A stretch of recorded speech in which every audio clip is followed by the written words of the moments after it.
That last video was a little bit over 10 minutes, about 5 seconds. Trying to keep this under each video under 10 minutes, but it's kind of hard.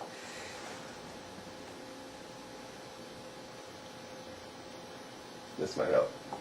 Use my phone as a stopwatch. Let's read what the Huffington Post has to say about this supermajority. From July 1st, Dan Sweeney, what 60 Senate Democrats really means. Welcome to the aides of Ben Nelson. That means Senator Ben Nelson of Nebraska, because he's one of the most conservative Democrats in the United States Senate.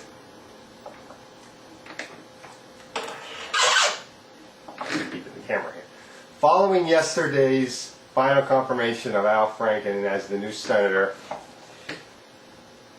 from Minnesota, this ushering the decade 20 years too late.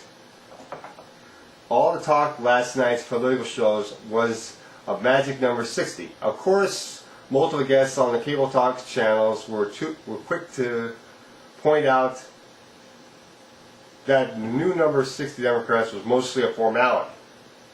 After all, over the last 15 years or so, the filibuster has become a matter of course in the Senate rather than an exception to the rule. Also, any major bill requires ending a filibuster before a vote can be taken, and that basically means all the GOP, all the Republicans need to do is keep their caucus together and get at least one Democrat to join with them. Is it that hard to get a Democrat to vote with Republicans?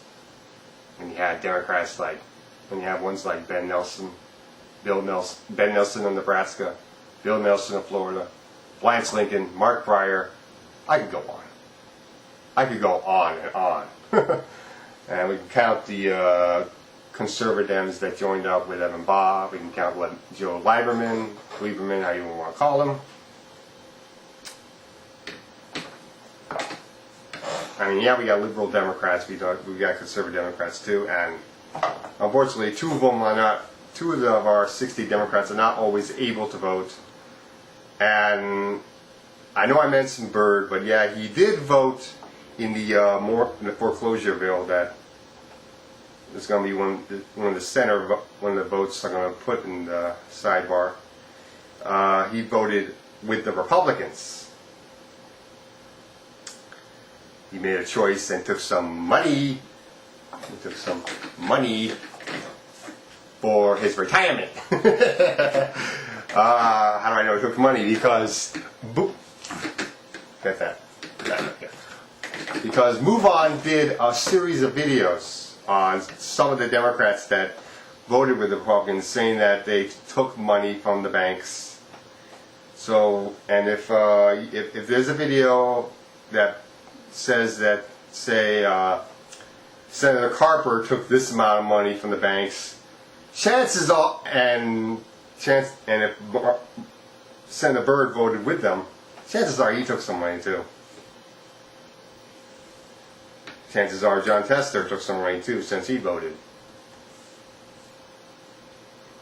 One of the reasons why I don't like that I don't care too much for him anymore. So that doesn't make our supermajority all that great, now does it? No, it doesn't. It's an illusion. It's an illusion. I say it's an illusion because they're not sticking together.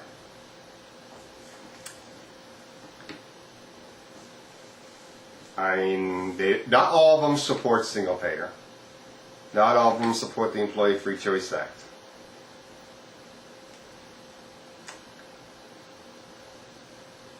For example. So really, these are our problems. The Democrats are not going to always be voting the way we wish. If we want Democrats to vote the way we wish, we have to call their numbers. We have to email them. I've heard that some of them are on Facebook. I think I've heard some senators and politicians on, a congressman on Twitter too. I don't like Twitter all that much though. I prefer Facebook. If I were to pick between the two, I'd pick Facebook over Twitter. But yeah. But before the vote can be taken, the explanation. I'm not going to read this whole thing. I'll put the link to this story in the sidebar. You can read it for yourself.